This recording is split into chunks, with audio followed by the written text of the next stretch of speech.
What's up, guys? This is Mike, and we're here at another edition of Mike on Mike Action. We're here at the IndieCade booth at E3 2012.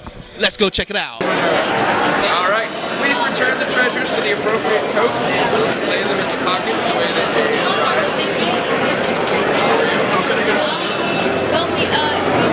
I will take those things. Are you guys all familiar with IndieCade? Independent Game Fest? Hi, I'm Miles from Wise Guys Events, and today I'm a train conductor here at IndieCade's E3 booth to play the game of Pickpocket Junction. It's a game of trains, brains, and ill-gotten gains. Players wear specially made trench coats outfitted with Velcro. Inside there are treasures. Players spend the entire game stealing treasures from each other's trench coats by trying to stick clothespins on their lapels. Once you put a clothespin on a lapel, you can steal a treasure from that player. The object of the game is to have the most treasure at the end of 4 stops. It's a train-based game about stealing, about stealth, about memory, about strategy. It's very physical, it's very fun. It's a game where you loot while you commute.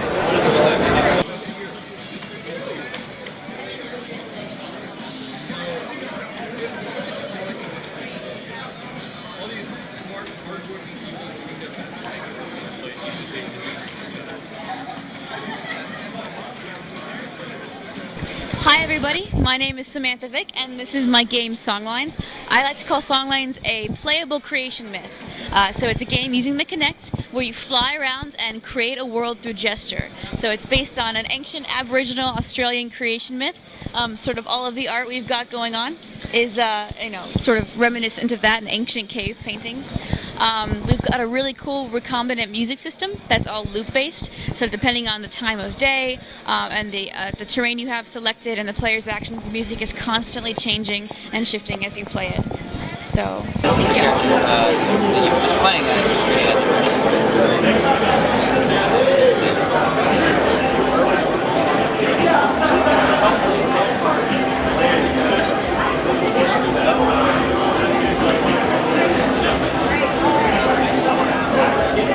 Hi, I'm Teddy. And I'm Mike. And we're Rad Dragon. And we're showing a game called the Moonlighters. The Moonlighters is a heist action game set in the 1950s, and it's about a group of entertainers, kind of like the Rat Pack, who resort to stealing when rock and roll puts them out of a job. Right, they'd made a heist movie once, so they figure, that went well, they could do it in real life. So it doesn't turn out quite that way. They kind of suck at it at first, but over the course of the 13 heists we have planned for this game, they get better at it and find all sorts of interesting things. Yeah, the way we present the game is a lot like a heist movie. What those films will often do is they'll cut to the night before, and everybody's gathered around the table, and the lights are dimmed, and they're talking about the plan.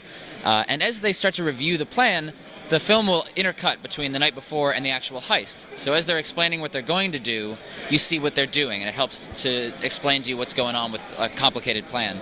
So we do that the same thing in the game. We cut to the night before, and we tell you, all right, we need a grease man. We need someone who's going to play our grease man. Who's it going to be? And you pick a member from the cast who is going to play that role, and then they go and do that role. And then you jump back and forth between the heist and the night before, picking different members of your team for different parts of the heist.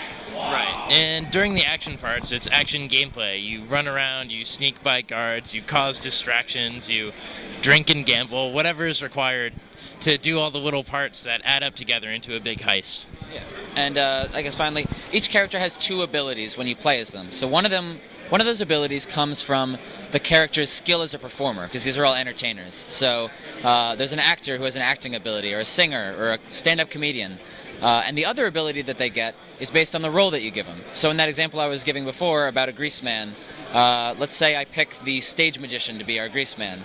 That means that he'll have dodge roll, which is the ability he gets for being a grease man, that makes him nimble and acrobatic, and also hypnotize, because he's a stage magician, he can hypnotize people.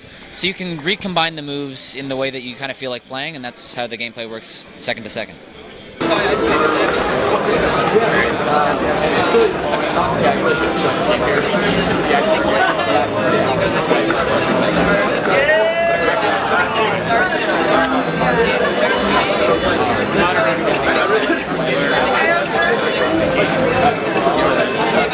Okay, so Gravity Ghost is a physics platformer where you use planetary gravity to move yourself around through the cosmos and collect stars and pretty flowers and do a little bit of terraforming.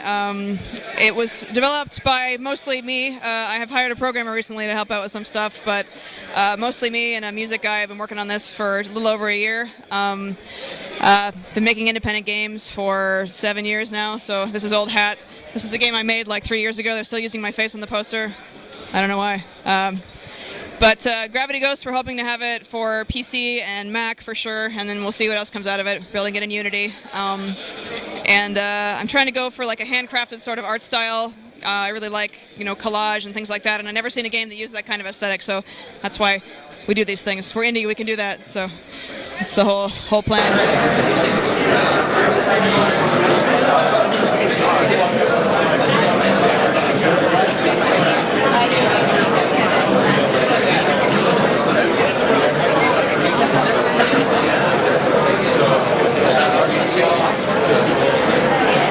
Hi, I'm Cloud, designer with Cimmeria Entertainment. We're here at IndieCade Festival at E3, and this is our game Dawn of Cimmeria. It's a top-down tower defense game with some RTS elements sprinkled into it. The main objective is to grow your towers, which are actually trees, is using a vine network. You draw vines to connect your trees, make them more powerful, expand across the map, and eventually connect to the end objective. Another tree, one of the element trees, is that allow you to win the level. Along the way, you'll encounter enemies in the form of dark trees that spawn enemies at you. And you have to make your trees work together, connect to win the game. And there's several different types of trees. We have a harvester, which will harvest you light in order to grow more trees. You have your whomper. Remember a big willow tree? Beat the crap out of your enemies. There's also the forest fury, a ranged attacker that throws bolts of light at your enemies, and he's melting them into dust. So we also have the medic tree. Keeping your other trees alive is very important, and he fulfills that job very well. Among the enemies, there's rock tossers, big rock golem, shadow wolves, spitters of acid, and even a ferocious owl beast who comes around and rips your trees out of the ground. The game has been in development for 6 months now. There was 3 months of prototyping before that. We plan to have the game finished by IndieCade in October.